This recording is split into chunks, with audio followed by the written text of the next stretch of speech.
โอ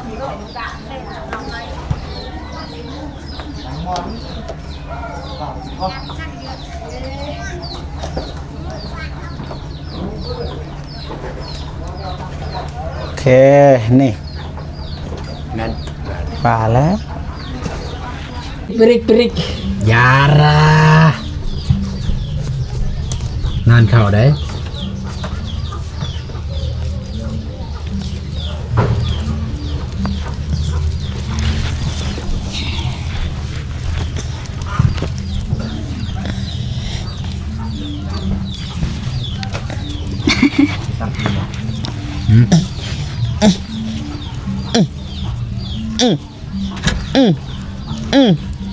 อยู่บ่บ่ตูน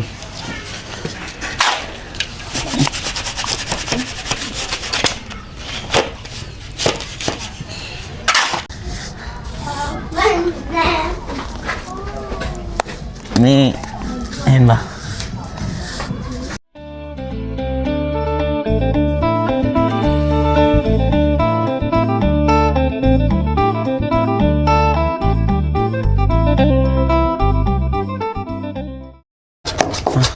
กับทักทายสบายดีและสวัสดีพ่อแม่พี่น้องเบิดสุขุสุขคนพี่น้องเนาะเฮ็ดต่อพี่น้องต่ออีกบอลปิดเปิดน้ำพี่น้องสบายดีเด้อตัวสบายดีเด้อ มือจะได้นี่แต่เวน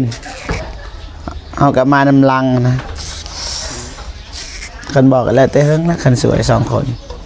น้องบ้องไม่ได้ท่าเบิ้งตามเบิ้งแม่นปะ ก็มีอยู่เพิ่นก็ซอยอยู่ตัด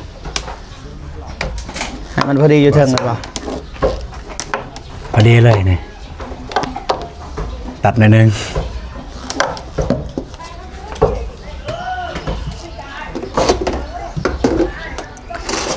ไปเร็กแกยังไปเด็กตัวหันภาษาหางปะไปเร็กเฮ้ย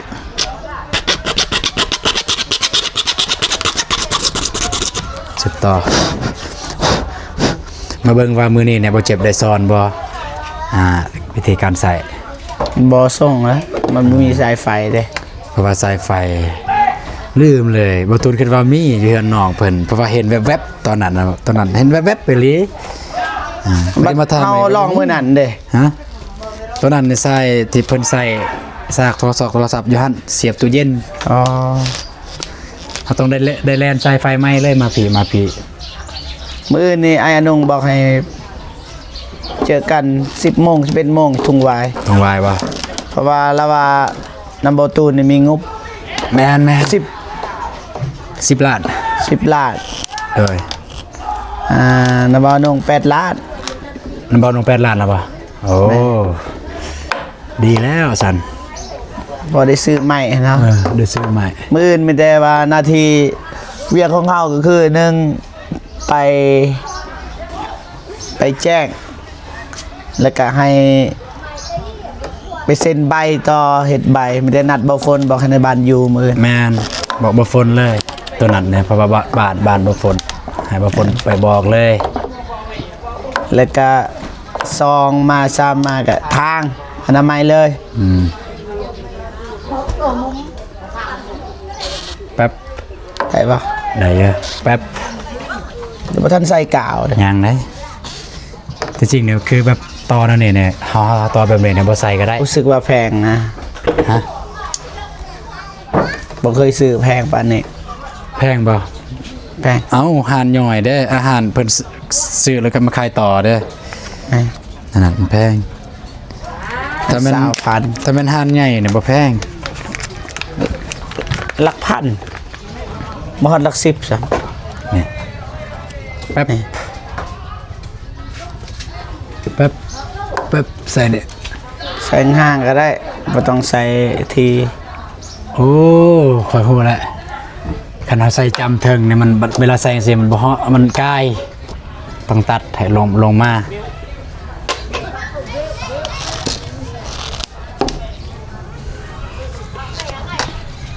ตัดตัวนี้ก็ได้นี่แหละตัวนี้แหละนั่นก็ได้เบิ้งสิบ่ก็จะได้ซ้ำนี่เนาะ ตัดซ้ำนี้เอา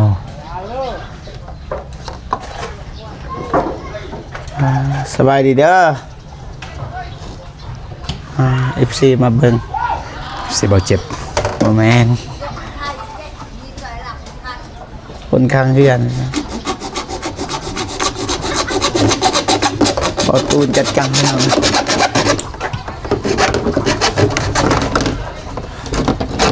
แต่มาให้กำลังใจซื้อบ่เจ็บนี่ล่ะ บ่เจ็บมาให้กำลังใจอ๊บ จริงๆแล้วบ่จักสิซอยหยัง เมื่อไหร่ขึ้นไปจังซั่น เฮาสิซอยหยังบัดนี้คนเดียวเด้คนเดียวเลยเฮ็ดได้หลายคนเกะกะ โอเคตุบเต็บบาดนี่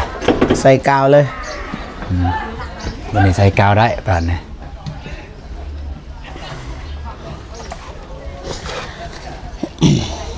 เอา โอเคขอบคุณนี่เด้ซอยแล้วเด้ซอยแล้ว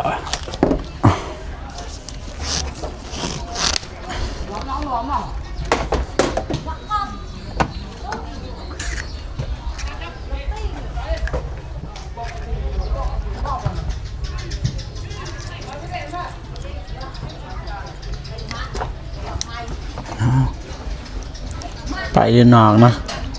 เอ้าก็ว่าถมแล้วบ่ตูน เอากระท่อม เอาสิเฮ็ดบ่อนระบายน้ำเด้ทางนี้บ่ เด้อ อ๋อบ่ว่าบ่ถือของน้ำเขา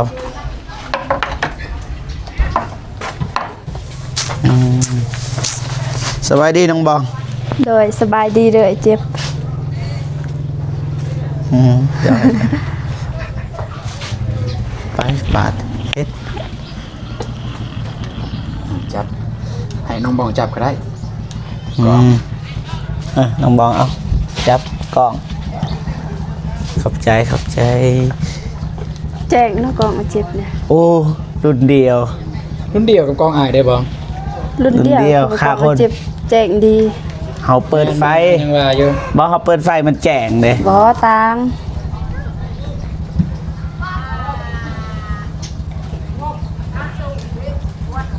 กองอายเนี่ยโอ้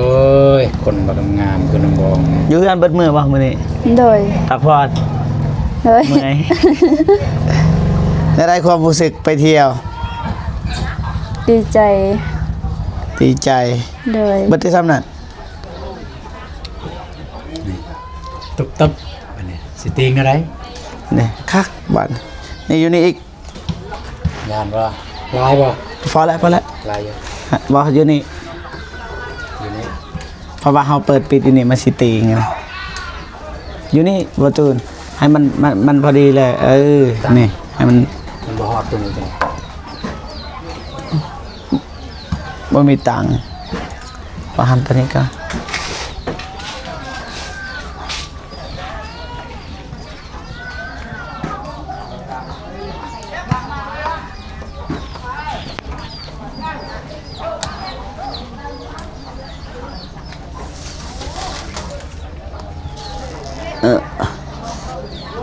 คักบาน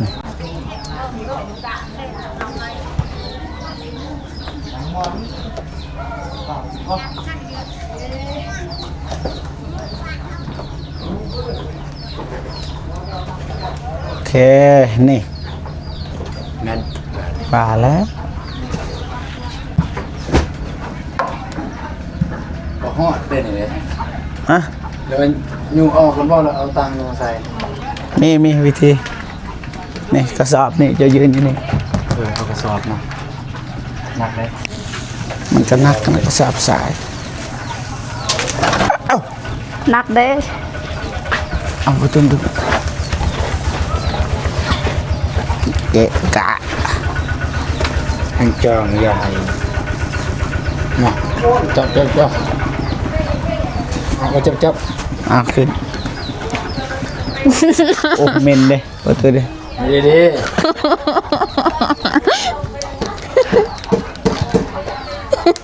เจอน้องบอล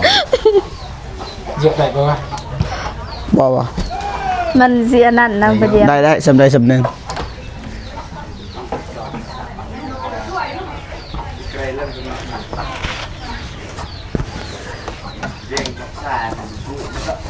ก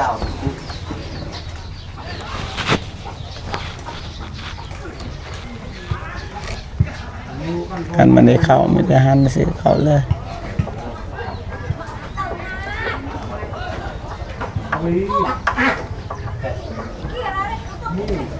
ยารา ยารายังยาราน้องบอก เปริกบอกนั่นอะไรยารา ขี้คานอ่ะ อีคาดอ๋อแบบยากนะแบบยากลำบาก แม่แบบยาก นั่นอะไร ก็คือกัน ยารา อืม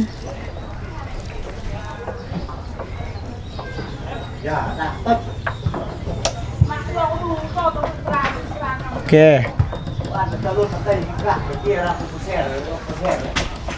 ได้แล้ว เรียบร้อย พอปะง่ายปะเนี่ยตื่นนะ ลองบวนเบิ่งอันนี้โอ้ยไปซักเครื่องหยิบเลยเนาะน้องบวนโอ้พอดีละทำนี่ใส่ทางหน้าอีก ไปน้องบอกไปพูด เซ็ตบ่มีตะปู ต้องใส่ลิตะปูแล้วนี่ ก็เลยตะปูได้ ใส่อันนี้ก็ได้เพิ่นว่า แมนมาโดยมีคอนบ่คุณมีคอนไหม คอนตี yes นำ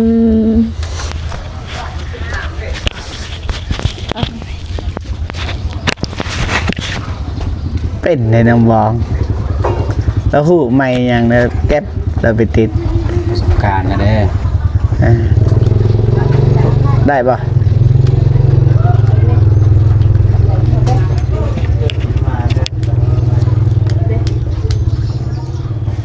เข้าอยู่แต่ว่าเข้าทีละน้อย เปลี่ยนกันก็ได้มา เปลี่ยนว่ะ เปลี่ยน ได้อยู่ เบาก็ได้เนาะดีคือกันโดยมืออ่ะ ฮะ มืออ่ะได้มันเอาดีไว้ โดยขอบใจที่เก็บไว้ อีก ฮะ ไม่ได้อีก โอ้ยเดี๋ยวเขาลืมอยู่เดือนนะมื้อนั้นคืนนั้น ไม่ได้ คืนที่ไอเตียงเราเฮ็ดก้อยหนูนะ โดย เฮ็ดของกินด้นขนาด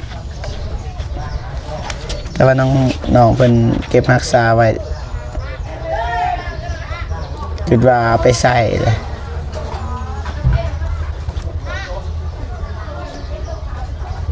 ได้บ่ บ่ได้ก็ต้องได้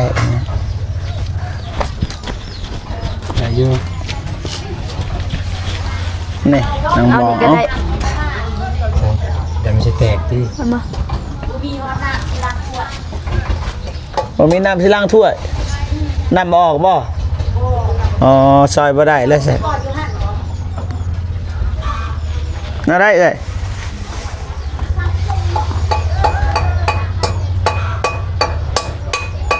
ปกตินี่ของเขานี่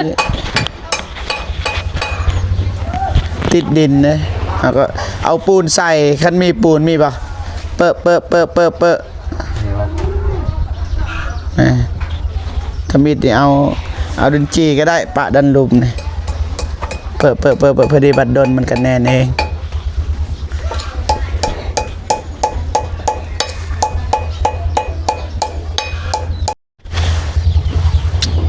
นี่ชนะกระทาน ตาม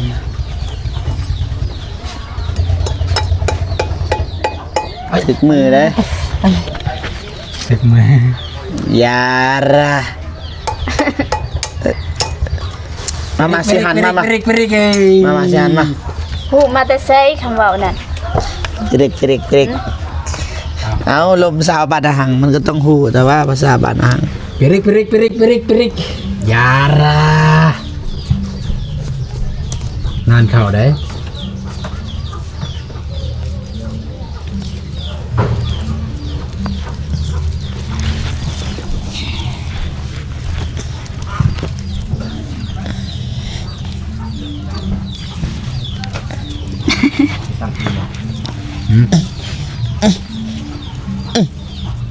อืมอืมอืมอืมอืมต้องใส่กำลัง ยารามีตะปูป่ะน้องมาเสียไปเบิ่งกันได้ตะปูเล็กตะปูฮะมีเหล็กบ่เล็กตะปู เอาบัตรมันเลิกหรือคือว่ามันสิออก ทำบ่ได้อันนี้ก็เล็กตะปูได้จาก3 ดอก4 ดอก บ่ได้ประตู บ่ได้ บัตรมันเลิกแล้วแฮงบ่ได้แต่มีดว่ารู้สึกว่าเด็กตะปู ตอนนี้พี่น้องให้บ่เจ็บเพิ่น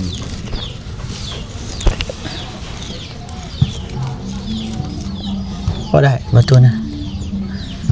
แต่มันก็จับอยู่เลย จับอยู่ มันจับอยู่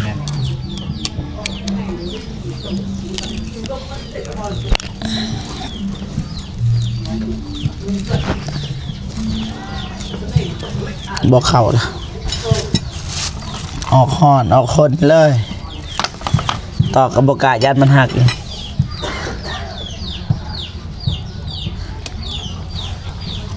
เอาปูนเปิดนะบ่ตูนแล้วก็เอาไม้ห้องก่อน ปูนเปิดใส่บ่ แมนของเขาเนี่ยเขาเปิดอันนี้มีเยอะปูน มีปะก็ผสม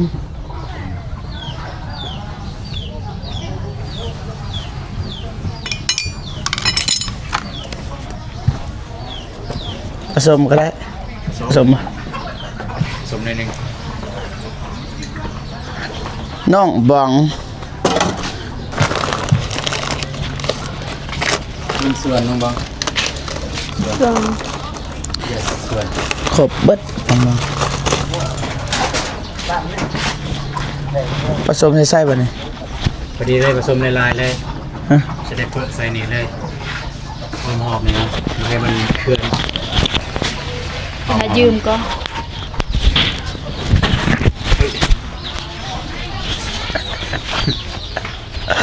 หยอกกันตลอดนะ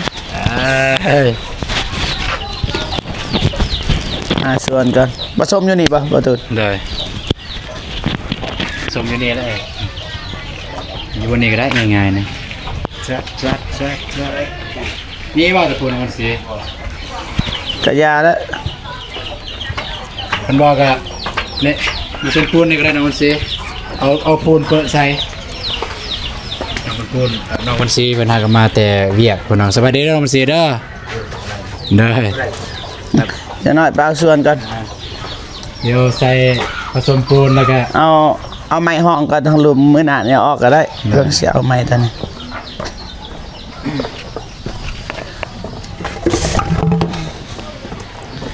นี่แบบนี้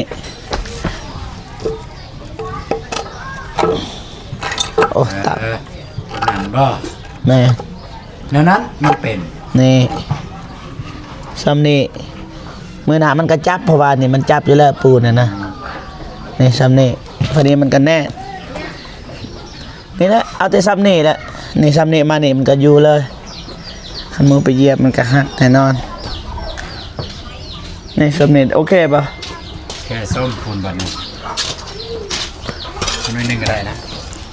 ต้องลาย บัดอยู่นี่เด้ นี่ก็กันเรือลายกับทอกใส่เลย เอานี่ก่อน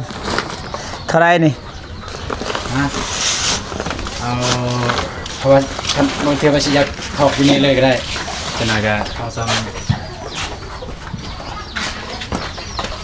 ตบพอป่ะ ำยังได้มันจะได้เปิดเรื่อยๆยังมันทำได้มันให้มันจับท่อนะมันไม่จับ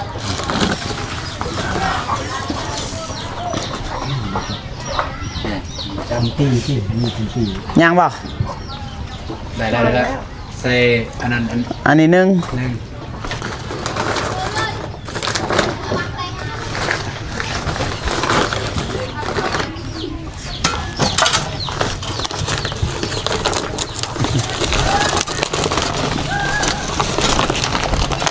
โอเค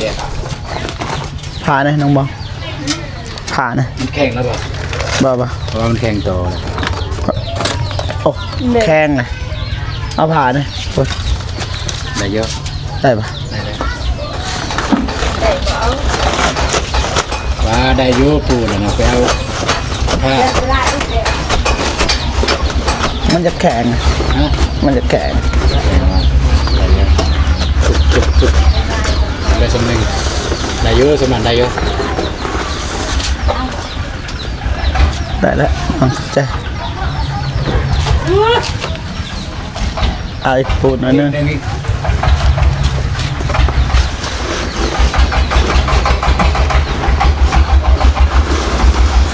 น้องเบิ่งอ้าวคือเบารถไปส่ง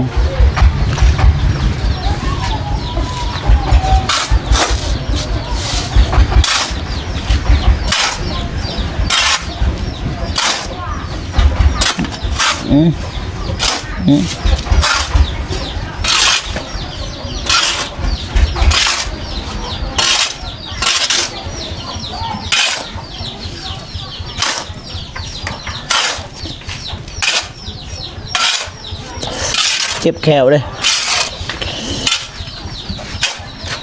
เกินว่าอย่างวะเจ็บแขวบอตูนเอาน้ำมันเลยเรียบร้อยเลยไหวเลย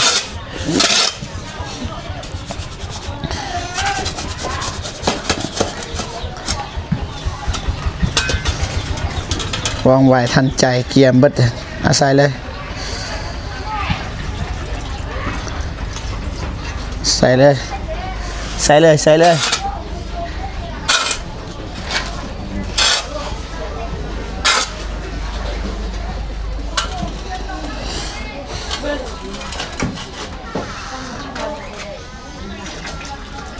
พอปะ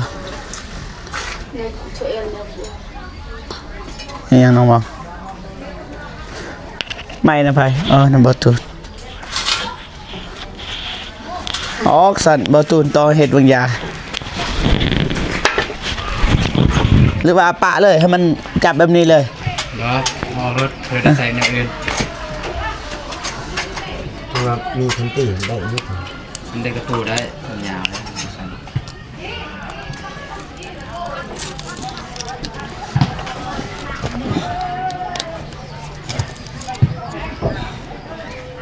ถึกและคือบางยาบอตูนบ่ใส่ก็ได้บ่ออกก็ได้ ได้อยู่นะให้มันติดนั่นแหละเวลาใส่ปูนมันจะติดง่าย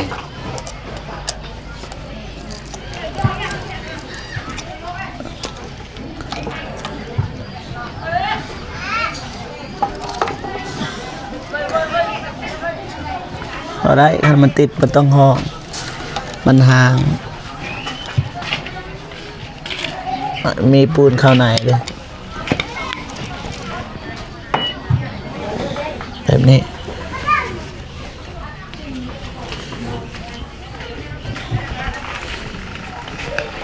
เราไม่ได้ตื่นเย็นเราไปส่ง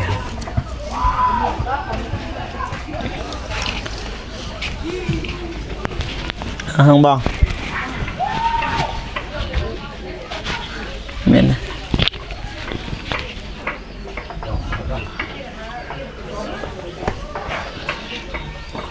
ให้มันห่างทำเลยพอดีปูนเต็มมันนี่มาทางนี้อีกโอเคแต่ว่าประตูได้ป่ะแบบนี้ ได้เยอะ ก็บอกให้เอาออกได้บัดนี้บัดมันแห้งเพื่ออะไรจึงเอาออกได้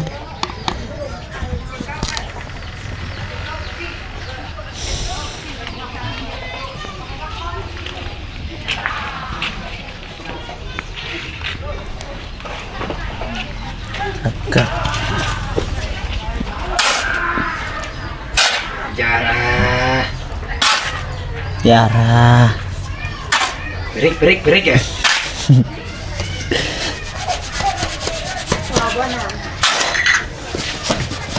เบิ่งก่อนปริก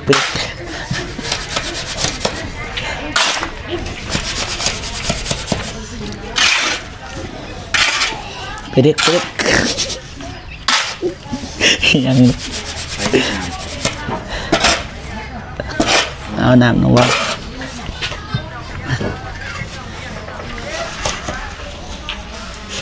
หน่อยหนึ่งอีเด็กปิ๊กใส่เลยใส่เลยพอละ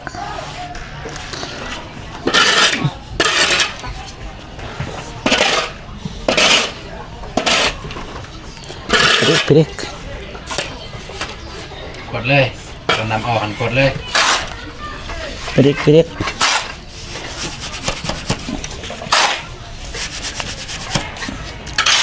อยู่หรือเปล่าบอตูน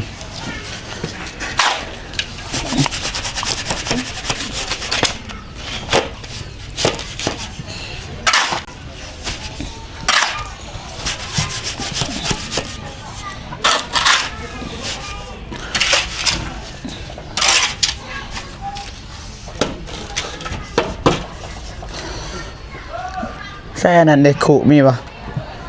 ขู่ตัวบริใส่ได้ขู่เก่า หรือน้องก็เด้ยมันเล็กครบจุด บ่มีก็บ่เป็นหยังสั่น เอาใส่หั่นเลยก็ได้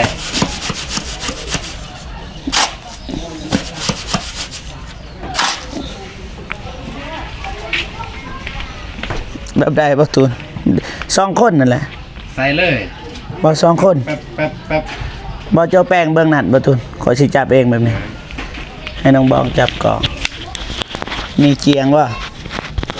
นี่ทางนี้ก่อน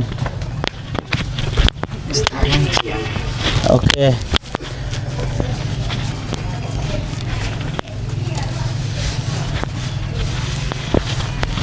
ใส่บุไว้ที่นี่เก็บแล้วต้มเฮียตัวเลยอ่ะเพื่อนน้องบองในประตูนเนี่ยมันงามเด้อ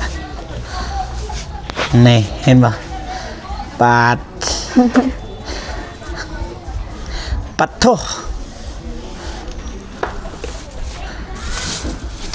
Pirik ya. Jar pirik ya. ไม่มันหลุดเด้อ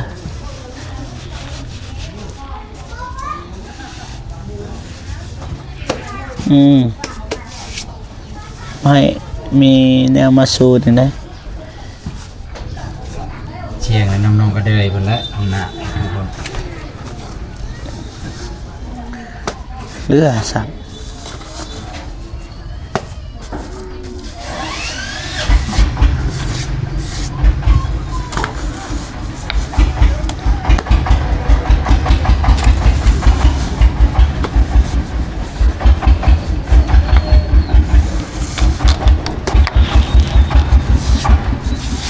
ขักนะ รุ่นใหม่นะ รุ่นใหม่วะเนี่ยนี่ก็เอิ้นว่ารุ่นเก่า แป้งมัน ออกอ่ะ แป้งมันละเอียดเลย แป้งมันงามมันใช่ ฟูนหน่อย ฮะ ฟูนหน่อยไปเอา แต่เดี๋ยวนี้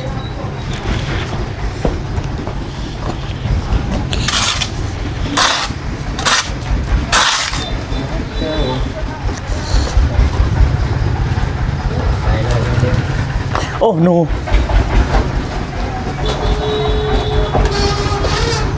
ใส่เลย ทำได้ ออกเลยต้องเปียกกว่านี้ เราจับแล้วนะ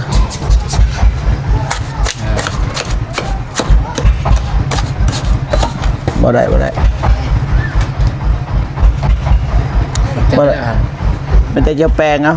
แป้งคือมึงยาเลยถึกสุดคือแบบนี้นี่เจ้าแป้งให้มันงามตัวนี้บ่ตัว เด้นี่มันก็จับ จับ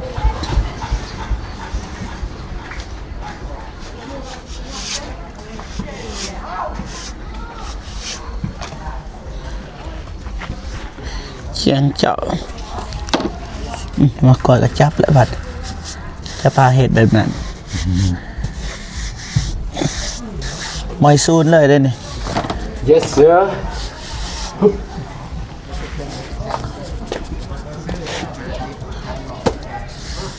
เ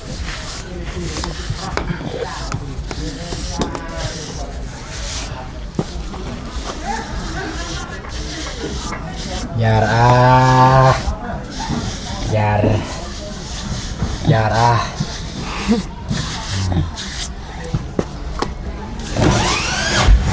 เราจะกินข้าวกินหนาวแล้วก็กินข้าวกินหนาวแล้วเปล่า บ่ ยังไม่ทันได้กิน เนี่ยเป็นยัง กินข้าวกินน้ำอยู่นี่เลยจ้ะ อืม น้องว่ากินข้าวกินน้ำอยู่เฮือนน้องเลย โดยมี แล้ว บ่ กำลังตีนหลังมือ มีบ่ ก็กินซ้ำที่น้องเคยกินนั่นแหละ ไอ้ยังจะกินแต่ละมื้อเนาะ โดย จะกินยังสิให้อายกินยังบัด ให้อ้ายนะกินปลาทูไอตูนสื่ออยู่ อ๋อ กินได้บ่ปลาทูน่ะ คือถามแบบนั้น อายรู้ปานนั้นว่าหนักคือปลาทูแล้ว เรากินไม่ได้ดอกไอ้โซ่ ไอ้โซ่ลืมปลาแดก โซ่ขึ้นยังไม่กินปลาทูเท่าไหร่ดอก ให้มันงามนะมีเหลี่ยมให้มันมีเหลี่ยมเลยนี่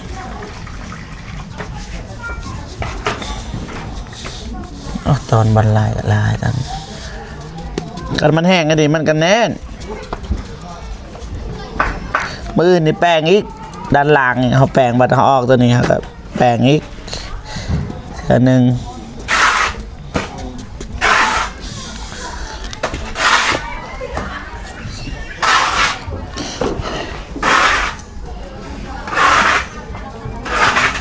เอาปูนมานี่บอตูน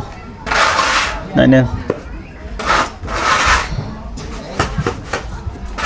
ตอนนี้มันหนาบ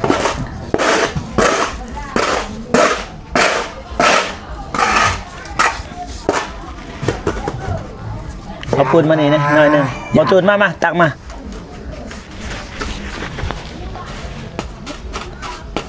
ยัง จะใช้หนำบ่ เหนื่อย มานี่หน่อยหนึ่งมาเบื้องมันเปียกนะ ไม่นึง อะไรไปละเกิน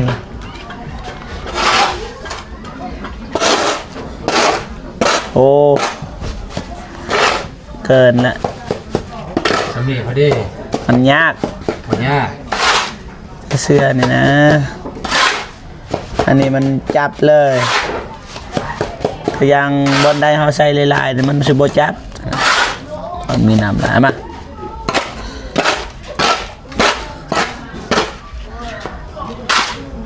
โยปุ๊บคือตาน้องบังเลยโอ้บันเทิงจ้ะ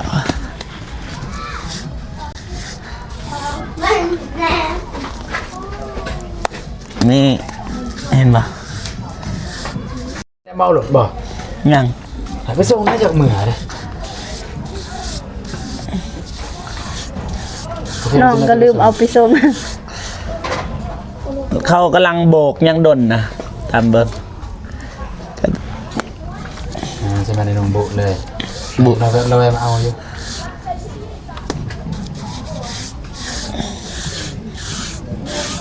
เดี๋ยวนี้มันซีเรียมิกบัตรเฮาออกมาอื่นนี่จะต้องปาดให้มันหมดเด้อเห็นปะ เพราะนั้นว่าเฮาเอาออก ฮะ เพราะนั้นว่าเฮาเอาออก ให้เฮาออก เอาออกวะยังบังเพราะนั้นว่าเฮาเอาออกวันนี้ซีเรียสอีกวันเฮาเอาออก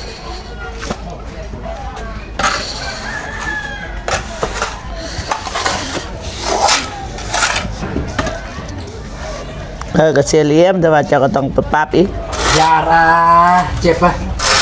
ยาราเป็นไรแกเป็นไร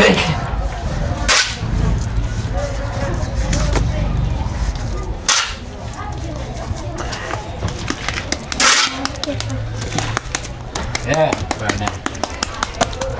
มืออื่นน่าจะสำเร็จมืออื่นในแลนด์สายไฟแต่จริงเนี่ยพอประตูคิดว่ามีแหละเพราะว่าเห็นนะแต่เรามีแล้วของน้องเพิ่นไปเอามาในบ่มีใส่ไป ปักเสียเพิ่นบ่ ห้องฟักเสียเพิ่นนะแต่ว่าตัวนั้นผมจะใส่สักโทรศัพท์ ตู้เย็น ลืมมีคมเลยบ่ได้ซื้อมาเดี๋ยวมื้อนี้ซื้อมา โอเคได้แล้ว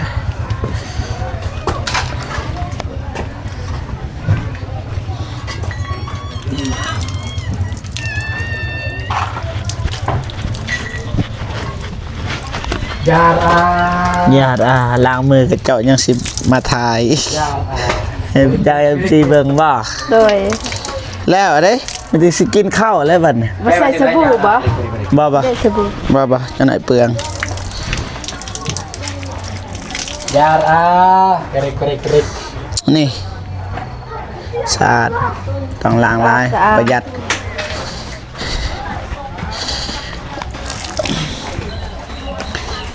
น้ำไผ่นี่บ่ตุน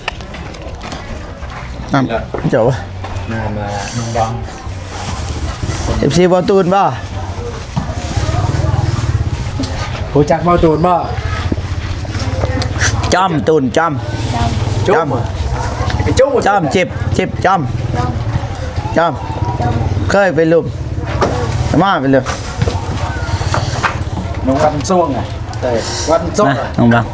เป็นลูกมาทอดวันส่วงเป็นลูกไหน ตำเจล ตำแจ่ว โดย เชื่อ ตำเจลปลาแดกที่กิน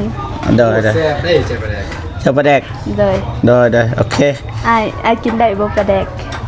ได้เบิดบ่มีมงติ ยานวัคลัง บ่คลำโอเคไปสัน โดย ไป น้องอายเป็น มาบ่ตูน เอา มืดเนาะมืดตึบเลยโอเคพ่อพี่น้องมันจะว่าขึ้นไปกินข้าวก่อนเรียบร้อยเนาะประตูนเนาะ เรียบร้อย ไม่แต่เราท่า แลนน้ำเรียบร้อย เราท่าแจวจากน้องบองพี่น้องนะจากโมงละจากโมงละ 6 โมงยัง โมงยังพี่น้องนะเราท่ากินข้าวก่อนนะจะน้อยเจอกันไหมพี่น้องนะ